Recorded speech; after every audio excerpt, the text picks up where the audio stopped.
My name is Michael Peterson, and on the night of August 14th, 2013, my entire world changed forever. I was raised as a devoted Jehovah's Witness, fully committed to the teachings of the Watchtower Society. From the time I was a child, I was taught that Jehovah's organization was the only true path to salvation. I spent my life preaching from door to door, studying the Bible, attending meetings, and avoiding anything that could challenge my faith. I believed without question that when we died, we simply ceased to exist, no heaven, no hell, just unconsciousness until Jehovah's resurrection. But over the years, small doubts began creeping into my mind, no matter how hard I tried to push them away. I started noticing that some of the teachings I had always believed as absolute truth were now being redefined as new light. If Jehovah's truth never changed, then why were doctrines constantly evolving? It didn't make sense, but I was afraid to ask questions. In the Jehovah's Witness community, questioning the organization was dangerous. It could lead to being labeled spiritually weak or even worse, disfellowshipped. And disfellowshipping meant losing everything. Family, friends, my entire world. So I did what I had been trained to do. I suppressed the doubts, convinced myself I needed to study harder, pray more, and stay away from anything that could shake my faith. Then came the night that changed everything. I had been feeling off for weeks, but I kept pushing through, telling myself it was just stress or exhaustion. I had responsibilities, Bible studies to lead, meetings to attend, and a congregation that depended on me. But as I was getting ready for bed that night, a sudden, crushing pain tore through my chest. It was unlike anything I had ever felt before. Deep, suffocating, radiating through my arms and into my jaw. My breath became shallow, my vision blurred, and suddenly, the room started spinning. I tried to grab onto something, anything, but my legs gave out beneath me, and before I knew it, I was on the floor. I could hear my wife, Rachel, calling my name, her voice full of panic. Her hands were on my shoulders, shaking me, but my body wasn't responding. I tried to say something to tell her I was okay, but no words came out. My heartbeat was slowing, I could feel it. And then, in a single moment, everything faded to black. I expected nothingness. My whole life, I had been taught that when we die, our consciousness simply disappears, like a light being switched off. But that's not what happened. Instead of slipping into oblivion, I was still aware. I could see, I could feel, and to my absolute horror, I was still there. At first, I didn't understand what was happening. I could see the room around me, my wife sobbing over my lifeless body, but I felt no connection to it. There was no pain, no weight, just a strange, eerie detachment. I tried to speak to her, to let her know I was still here, but she didn't react.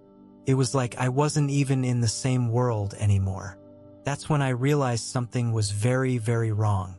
The air in the room began to feel heavy, almost suffocating, and the light around me seemed to dim. Shadows stretched unnaturally across the walls, and suddenly, I heard something, whispers. At first, they were faint, distant, like the sound of a breeze moving through trees. But they grew louder, overlapping, surrounding me. I turned, trying to find the source, but there was nothing. The whispers weren't in a language I recognized, yet I understood their tone. They were mocking me, accusing me. A deep, growing fear settled in my chest, and that's when I felt it. Something pulling me downward. It wasn't a physical force, not like gravity, but it was strong, unrelenting. It latched onto me, dragging me towards something unseen, something I couldn't escape. I tried to resist, but it was useless. The whispers turned into voices, some filled with anger, others with laughter, but all of them sent a deep terror through me. I had spent years believing there was no hell, that when we died, we simply stopped existing. But now, as I was being pulled into something I couldn't see, I knew I had been wrong. I didn't know what was waiting for me, but I knew it wasn't good. In a desperate panic, I cried out. I wasn't even sure who I was calling to, only that I needed help. And then, in an instant, everything changed. A brilliant, blinding light erupted in front of me, cutting through the shadows like a blade. It wasn't just light. It was power, warmth, and something else I had never truly known before. Peace. The darkness that had been pulling me back recoiled at its presence. And as I turned toward the light, I saw him. Standing at the center of it all was a figure, glowing with a radiance that I couldn't even begin to describe. My breath caught in my throat because deep down, without a single doubt, I knew exactly who he was. It was Jesus. The moment I saw him, a shockwave of emotions crashed over me. Disbelief, fear, awe. Every teaching, every doctrine I had ever followed told me that this couldn't be happening. Jesus wasn't supposed to be here like this. He was just Jehovah's first creation, a messenger, not divine. We respected him, sure, but we didn't worship him. Yet here he was, standing before me in a presence so powerful, so overwhelming, that all my beliefs shattered in an instant. I wanted to look away, but I couldn't. His presence was unlike anything I had ever known. Strong yet gentle, commanding yet filled with love. The light surrounding him pulsed, alive, wrapping around me like a warmth I had never experienced before. And then he spoke. My name. Michael, he said, his voice calm, steady. It wasn't just a sound. It was a call, reaching deep into my soul, pulling at something I had buried beneath years of doctrine and rules. I felt exposed, like he could see every part of me, every thought, every doubt I had ever had. Then he asked me a question that shook me to my core. Do you know me? My mind scrambled for an answer. Of course, I knew him. I had studied his life, his ministry. I had preached about him, told others to follow his example. But as I stood there, unable to move, I realized something that crushed me. I knew about him, but I had never truly known him. I had followed an organization, but I had never followed him. The weight of that truth settled on my chest like a stone, and for the first time in my life, I didn't know what to say. Jesus stepped closer, and I felt my entire being tremble. You followed men, he said, his voice gentle but firm. But did you follow me? The words hit me like a hammer. I wanted to say yes, wanted to tell him that everything I had done was for God. But deep down, I already knew the answer. I had followed rules. I had followed an organization. But I had never truly followed him. Tears burned in my eyes as I realized what that meant. My whole life, I had believed I was serving God. But now, standing face to face with Jesus, I understood the one thing I had been missing all along. It had never been about an organization. It had always been about him. I felt my legs give out beneath me, but instead of falling, I just sank. It was as if the weight of my entire life's beliefs had suddenly become too heavy to carry. I had spent decades believing I had the truth, preaching to others, warning them that salvation could only be found through Jehovah's organization. But now, standing in the presence of Jesus himself, I realized I had been wrong. I had been so sure, so convinced that I was doing God's will, but I had never truly known him. I had never sought him. Tears blurred my vision as I tried to speak, but my throat felt tight. I thought I was following you, I whispered. Jesus' eyes held no anger, no disappointment, just deep, overwhelming love. You followed the path of men, he said gently. But I never asked for that. My breath hitched. I wanted to defend myself, to explain that I was just doing what I thought was right, that I had only ever wanted to serve God. But deep down, I knew that wasn't the point. I had been more loyal to an institution than to Jesus himself. Then the space around us changed. Suddenly, I wasn't standing in the light anymore. I was watching my life play out in front of me. Every sermon, every door I had knocked on, every conversation I had with people, telling them their beliefs were wrong. But now, for the first time, I wasn't seeing it from my perspective. I was seeing it through their eyes. I saw the young woman I had spoken to, the one who had told me she loved Jesus but whom I had dismissed as misled. I saw the pain in her face as I told her that her faith alone wasn't enough, that she needed Jehovah's organization to be saved. I saw the elderly man I had preached to, his eyes filled with uncertainty as I left him questioning everything he had believed his entire life. A painful realization crashed over me. I hadn't been bringing people closer to Jesus. I had been pulling them away. The shame was unbearable. I covered my face with my hands, shaking my head. I didn't know, I choked out. Jesus knelt in front of me, his voice soft. "But now you do." I lifted my gaze to him, my heart pounding in my chest. "What do I do now?" My voice was barely a whisper. He reached out, extending his hand to me. "Follow me." I stared at his hand, my whole body trembling. It should have been an easy choice. I had just seen the truth. I had just realized that everything I had believed, everything I had spent my life defending, was wrong. But reaching for his hand meant letting go of everything I had ever known. It meant leaving behind the only life I had ever lived, the only community I had ever been a part of. And worst of all, it meant losing the people I loved. A lump formed in my throat as I thought about my wife, my parents, my friends. Everyone I had ever known was still in the organization. If I took Jesus' hand, if I followed him, they would turn their backs on me. I had seen it happen before. I had been the one enforcing it. I had told people that those who left the organization were lost, deceived, unworthy of fellowship. Now that would be me. I swallowed hard, my hands shaking. "If I follow you, I'll lose everything," I whispered. Jesus didn't look away. His gaze was steady, filled with both sorrow and love. "You may lose many things," he said, "but what you will gain is far greater." My chest tightened. Will my family ever understand?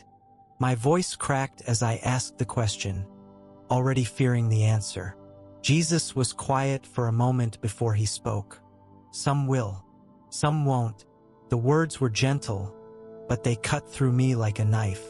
The thought of losing my family forever was unbearable. I clenched my fists, my heart pounding. "And if they turn their backs on me?" My voice was barely above a whisper. Jesus' expression softened. "Then I will still be enough." A sob escaped my lips. I had spent my whole life believing that Jesus was secondary, that he was just a mediator between us and Jehovah. But in this moment I understood he wasn't just a part of the truth. He was the truth, and he was enough. With tears streaming down my face, I reached out. My fingers brushed against his, and the moment I took his hand, everything changed. The moment my hand touched his, a warmth flooded through me, stronger than anything I had ever felt before. It wasn't just warmth, though. It was life. It was love. It was peace. Every burden I had carried for so long, every doubt, every fear, every lie I had believed, it all melted away in an instant. It was as if a weight had been lifted off my soul, and for the first time in my life, I felt free. I looked down at myself and noticed something strange. There was a mark on my hand, faint but undeniable. Confused, I looked back up at Jesus, searching for answers. "What is this?" I asked, my voice shaking. His eyes were full of something deep and powerful, something I could only describe as belonging. "A reminder," he said. My breath caught in my throat. "A reminder of what?" He held my gaze. "That you are mine." Tears filled my eyes. My whole life I had believed I belonged to an organization, that my identity was tied to being a Jehovah's Witness. But I had never belonged to them. I had always belonged to him. And now, for the first time, I understood. It was never about rules, never about religious leaders, never about obeying men. It was about Jesus. It had always been about Jesus. My lips trembled as I whispered, "What happens now?" Jesus took a step back, his expression steady. "You go back." My stomach dropped. Back? My voice cracked. But how? How do I go back after this? How do I live knowing what I know now? Jesus reached out and placed his hand gently on my forehead. "You don't have to know how," he said. "You just have to trust me." That word, trust, hit me harder than anything else. I had spent my whole life trusting an organization.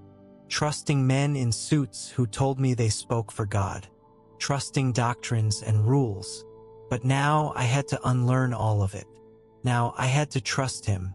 Before I could say another word, the light around me started to fade. His presence, the overwhelming peace, the warmth. It all began slipping away. Panic shot through me. "Wait," I cried. "Please, don't let me go." But Jesus only smiled. "Go," he said softly, "and tell them the truth." I gasped as my body jolted violently, like I had been yanked from another world and thrown back into this one. My lungs burned as I sucked in air, my chest rising and falling in sharp, painful breaths. I was back. The blinding light was gone. The warmth was gone. And I was lying in a hospital bed, surrounded by the beeping of machines and the frantic voices of doctors and nurses. My head was pounding. My limbs felt heavy, and my entire body ached as if I had been crushed under an unbearable weight. Then I heard it, her voice. "Michael!" My wife, Rachel, was clutching my hand, tears streaming down her face. Her grip was so tight it almost hurt, but I didn't care. I was alive. "Oh my God," she sobbed. "I thought I lost you." I tried to speak, but my throat was dry, my voice barely more than a whisper. I saw him." She froze, her expression shifting from relief to confusion. "What?" Her voice trembled. I swallowed hard, my mind still racing, my heart still pounding from everything I had just experienced. How could I possibly explain what had just happened? How could I put into words something that had shattered everything I had ever believed? A nurse leaned over me, checking my vitals. "You coded," she said.